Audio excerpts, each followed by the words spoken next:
Great to be here. Thank you. Thank you for having me. Hi, everybody. Thanks for your interest in smart contracts and oracles. I'm just going to share my screen and jump. So I think the first thing I'd like to say is the release of our new Chainlink 2.0 white paper has a lot of the topics I'll be covering here. So if there's something that wasn't covered in depth or something that you need more clarity on, I would go and read our Chainlink 2.0 white paper. It has a lot of details and over 100 pages of thoughtful ideas about how this evolves. Generally speaking, I think it's useful to understand where Oracle networks sit on the continuum of security and feature richness.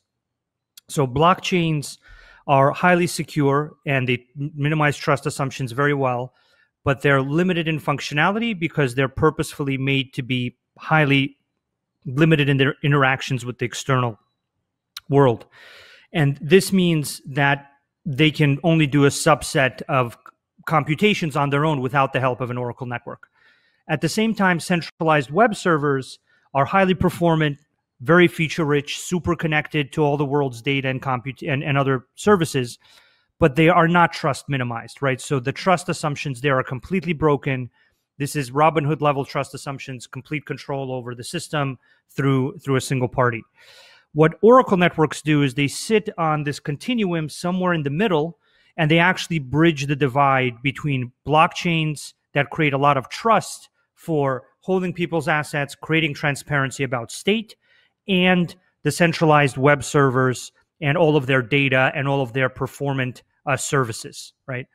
So Oracle networks are a key kind of innovation in how more advanced smart contracts are built.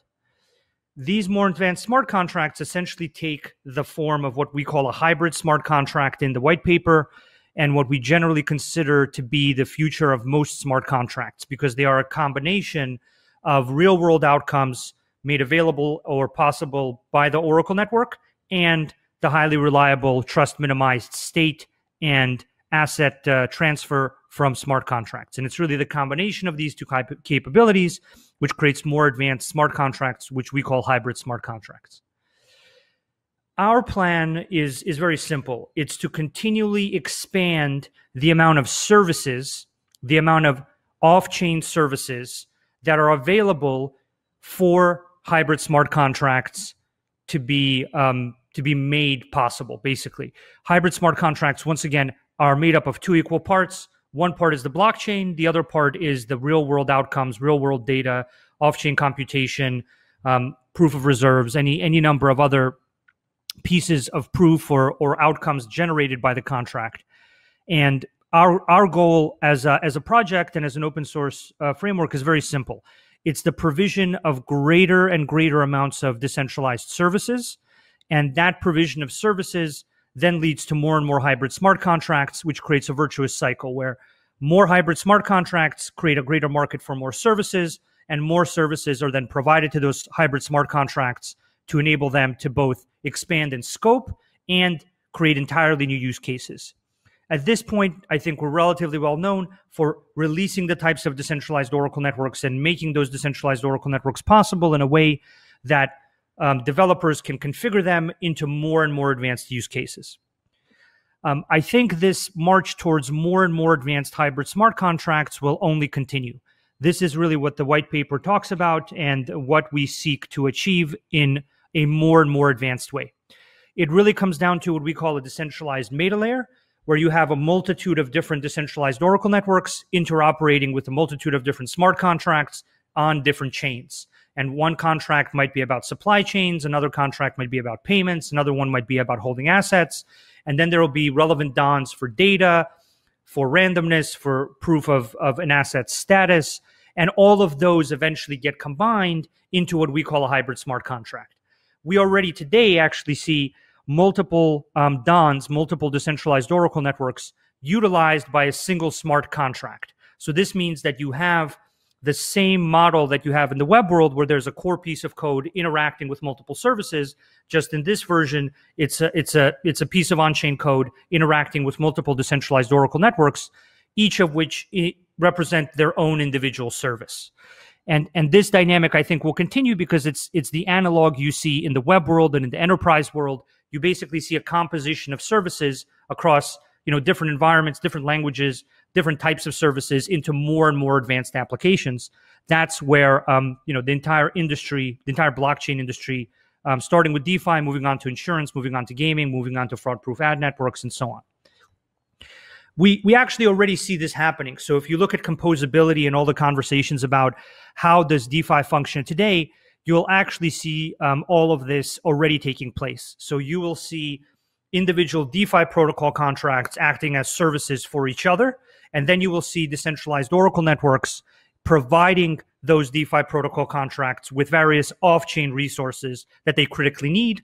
And some of those contracts you will actually see using multiple decentralized Oracle networks in order to achieve their more complex output, which is then useful for the other contracts in the ecosystem and becomes composed into more and more advanced use cases.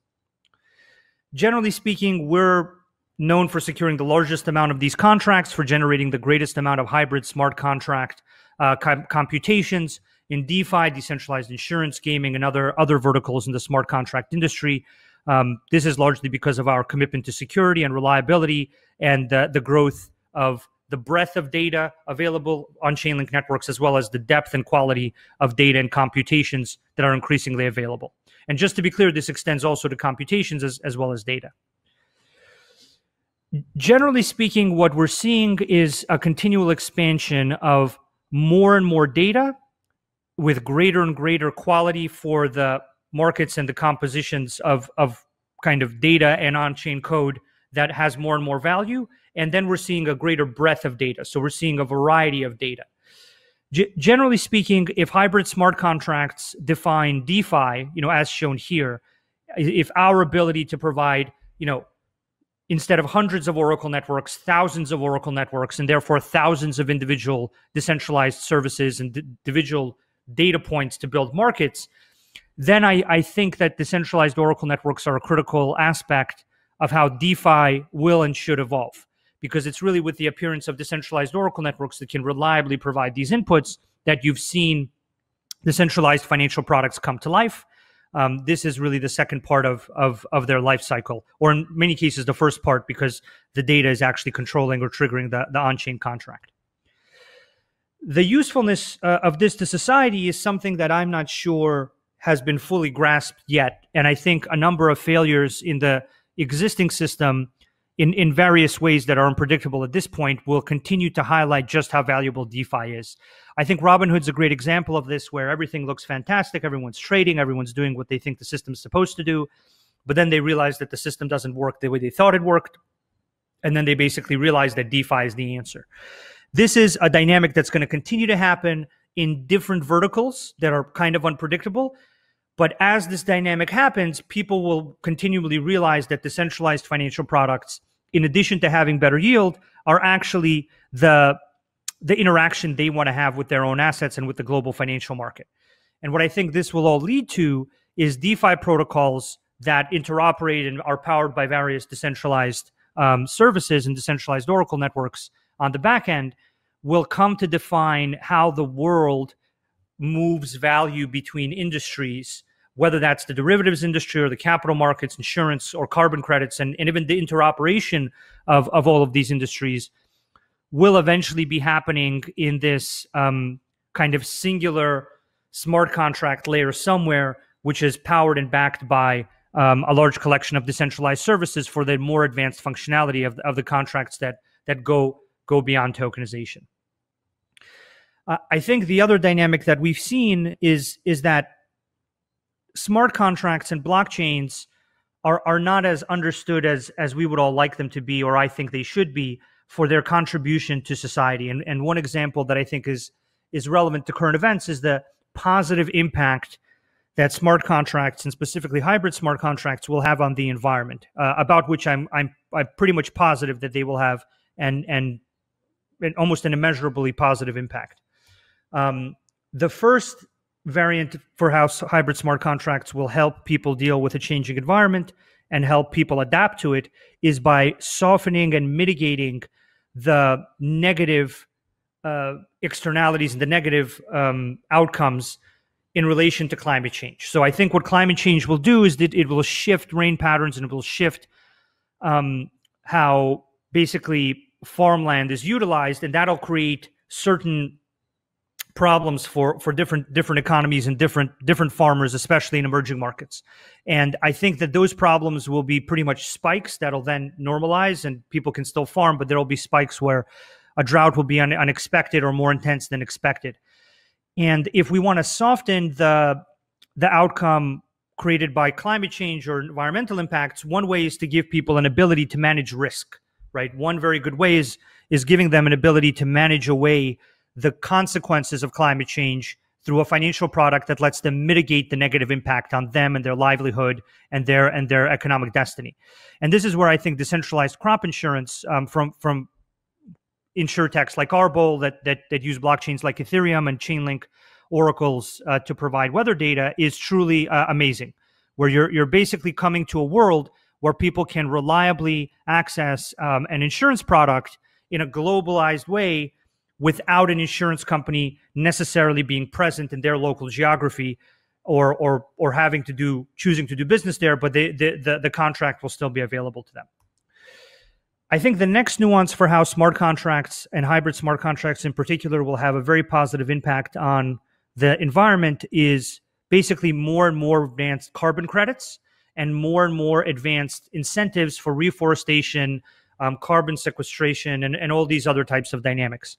I think that fundamentally blockchains are very good at creating proof and creating incentives. And with the addition of oracles to blockchains, you're able to prove things that are meaningful about environmental outcomes. And once you prove those environmental outcomes, then you can layer on the incentives and the transparency and truth generation of smart contracts into the world of kind of carbon sequestration, reforestation, carbon tax credits, and so on. So I think the global carbon tax credit system will probably end up running on a blockchain, and reforestation initiatives like AIRS and others are already underway in making their own hybrid smart contracts reliably trigger various critical outcomes. I think that beyond that, you actually have a global market for interaction between carbon credits and carbon sequestration and reforestation and capital markets and the global insurance system and derivatives and all these other kind of really critical industries. I think at the end of the day, you have a truly amazing ability to make DeFi as a market function, which creates a market for NFTs. It creates a market for yield. It creates a market for a huge number of different assets and outcomes. But more importantly, it actually creates a market for various societal outcomes. And I think there is a big market for societal outcomes like carbon credits and various other dynamics, such as carbon credits. And I think this is an underappreciated factor for how smart contracts and blockchains will actually come to completely change how the environment is approached from an incentives point of view.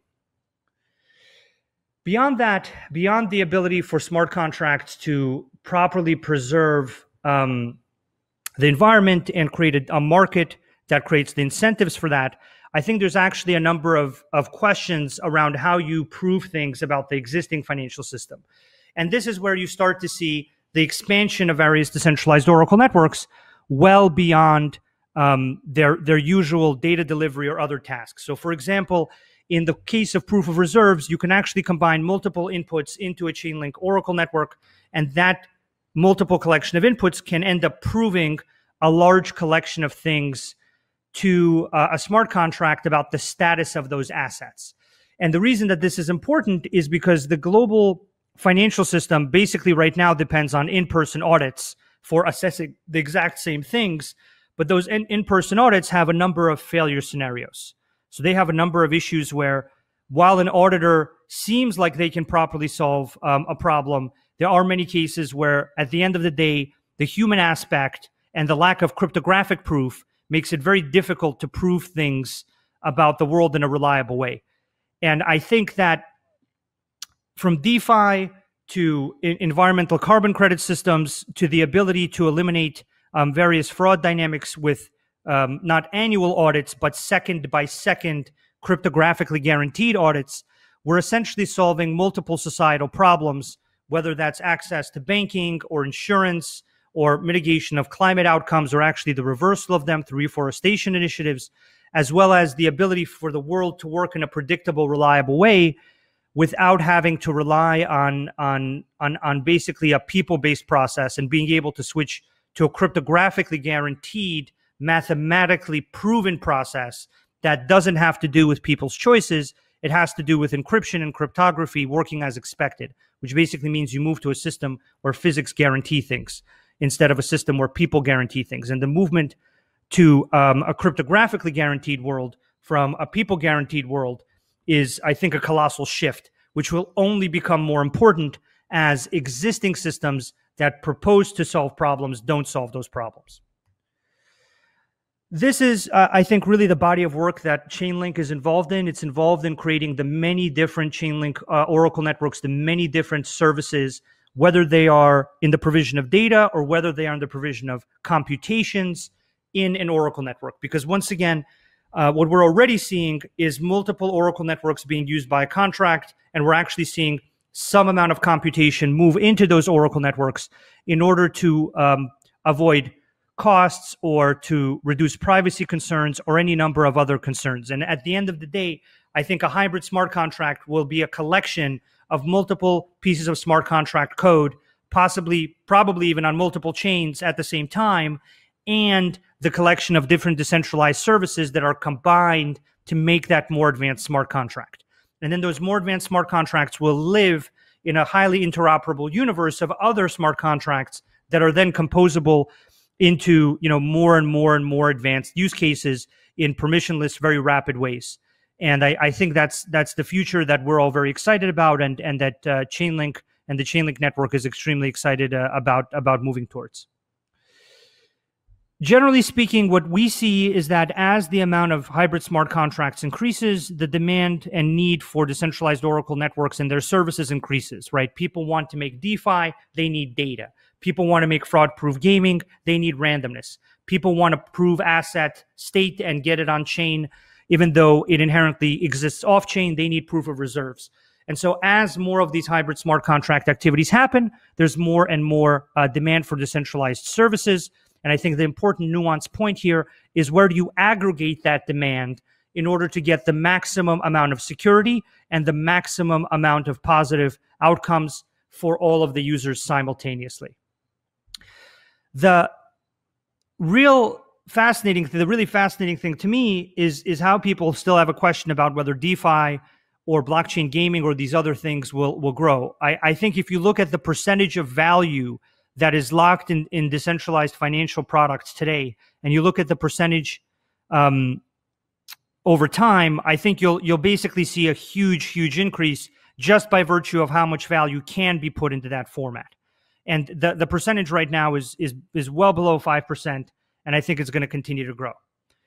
As it grows, I think we're once again going to see continually greater and greater demand by more hybrid smart contracts for various decentralized services, whether that's global finance in the form of DeFi, whether that's global gaming in the form of fraud-proof blockchain-based gaming, whether that's trusted DevOps or asset management or more advanced kind of decentralized Oracle network and smart contract combinations.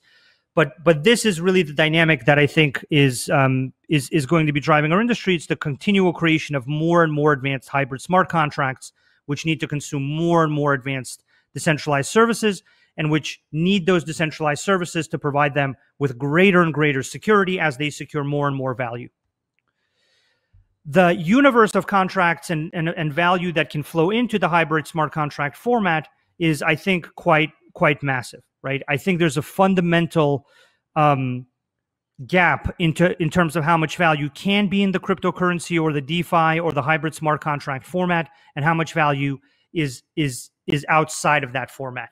And as people begin to see the continual benefits, whether that's greater yield, whether that's greater transparency about risk, or whether that's actual control of one's assets in a very immutable, irrevocable way, I think all three of those factors will lead all of this value to once again funnel itself into the hybrid smart contract universe.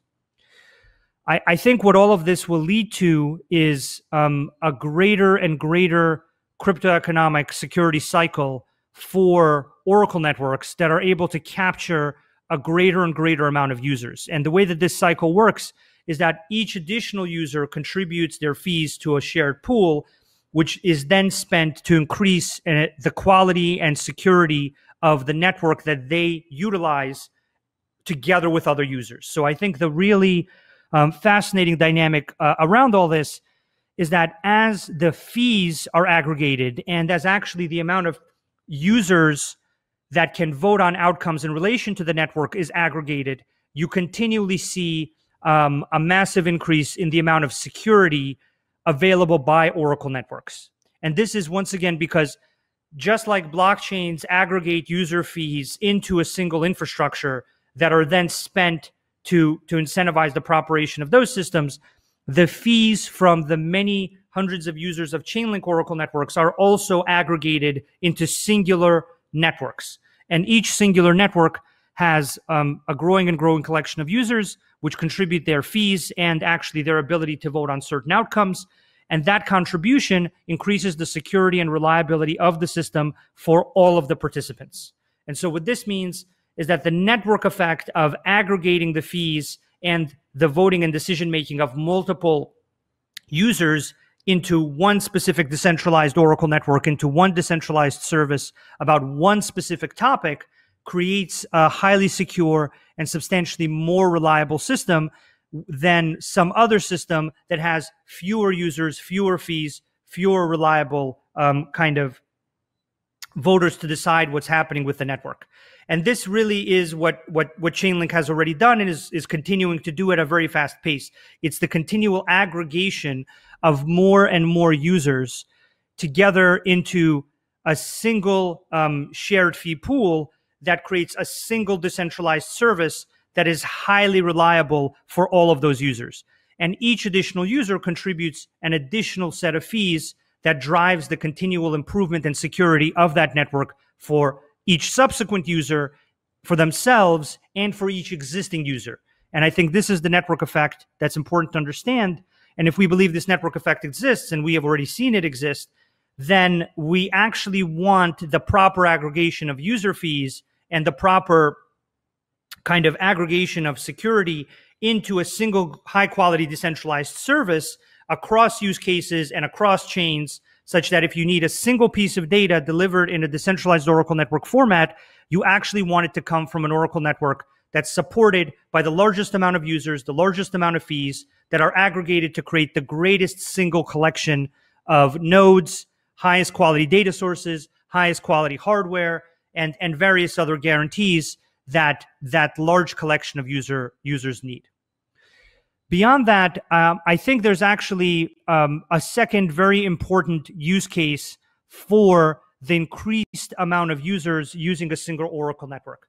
And that use case is around the adjudication of disputes.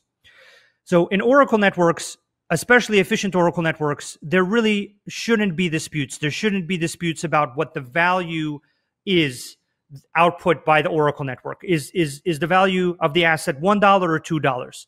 And so far, Chainlink really hasn't had this problem and has been able to reliably perform and provide price data and market data and weather data and all kinds of data, even when gas fees and other fees on various networks increase to by 25 times or by 10 times. And the real question is, what would happen in the small 0.001% of cases where there was a dispute and that dispute had some kind of tangible meaning for users?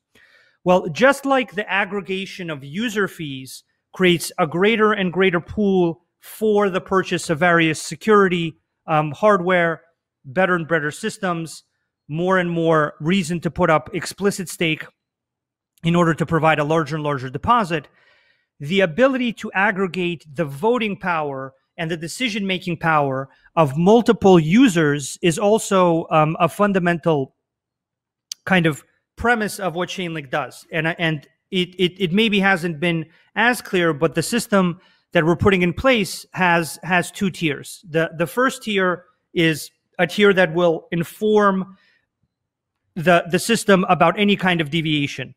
And that informing is very, very well incentivized, because at the end of the day, the deposits for informing or for raising an alert are very large, and they're all aggregated to the alerter that successfully raises a relevant alert. And so an Oracle network, even with a few nodes that are putting something up as a deposit, will aggregate a very large alert for the one node that is responsible for correctly raising it. And you actually only need one node out of a network of 15 or 50 or 100 nodes in order for an alert to be successful. The second nuance around how an alert is resolved would be the second tier. And the second tier is really a slower voting committee that ends up deciding what the right answer is on the basis of cryptographically verified data. And once again, I think this is where Chainlink also excels, where we have the ability to prove a data's source through something called DECO using zero knowledge proofs. And then the people adjudicating the question of whether the data was accurately represented by the Oracle report initially should actually, in our opinion, be the users, right?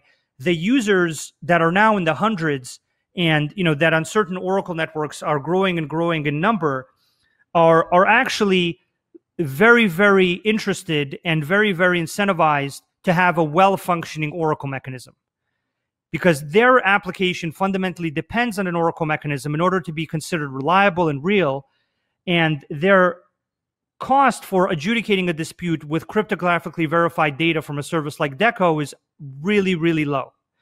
So at the end of the day, as more users join the usage of any one Chainlink Oracle network, they firstly aggregate their fees to provide greater and greater security through higher and higher fees to node operators, the addition of more node operators with those fees, the provision of higher and higher quality data through those fees, the improvement of the security hardware and other hardware of node operators through those fees, as well as the aggregation of their voting power and their decision-making power, such that if a decentralized Oracle network reporting the price of some kind of USD pair like ETH or Bitcoin has 100 or 500 DeFi users, and all of them fundamentally want an accurate price, then you arrive at a place where even if a small subset of them don't want an accurate price, the vast majority of them aren't interested in the short-term gain from somebody else's decision on a price. What they're interested in is a highly reliable Oracle mechanism that can give them and their users an assurance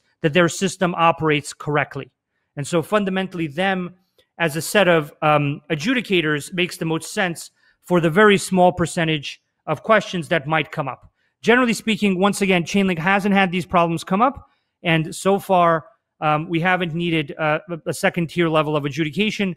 But in the case where you're aggregating demand, you are aggregating both the demand in the form of user fees for greater security and the aggregated demand of greater and greater voting power. Once again, as that aggregated kind of user voting power and user fees grows, the security of the network grows. And it's really this continual growth in security that I think is already driving a lot of the ability of the Chainlink network to provide highly reliable price data, even through market crashes, right? So recently there was a correction in the market and things substantially changed in terms of prices. There were a lot of updates by Oracle networks. There were multiple Oracles that didn't perform and didn't put updates on chain as expected, but the Chainlink networks that are relied on by DeFi continually provided updates as expected, even at gas prices as high as 2,500. So at the end of the day, whatever you have to say about this, the system is fundamentally working, because the incentives and the greater and greater incentives of more and more users is properly incentivizing Chainlink Oracle networks to reliably deliver data accurately under pretty much all the market conditions and all the congestion conditions and all the difficulties that other Oracle systems can't handle and haven't handled as recently as a few days ago. If you're interested in these problems, if you're interested in hybrid smart contracts, if you're interested in changing the future of our industry, and you're interested in DeFi and crop insurance and all these more advanced use cases, we encourage you to come talk to us. We're building the future together with a team that focuses on great open source software built by us and a large community. We have an idea meritocracy where the best ideas in our team are the ones that get done. So if you have great ideas, we're definitely the people to speak with and to work with. And other than that, we're a completely remote team. We've been remote from the beginning, and we want to work with the best people wherever they are. So we're thrilled to hear from you wherever you are. Once again, thank you for your interest in oracles and smart contracts, and have a great rest of your day, and enjoy the rest of the conference.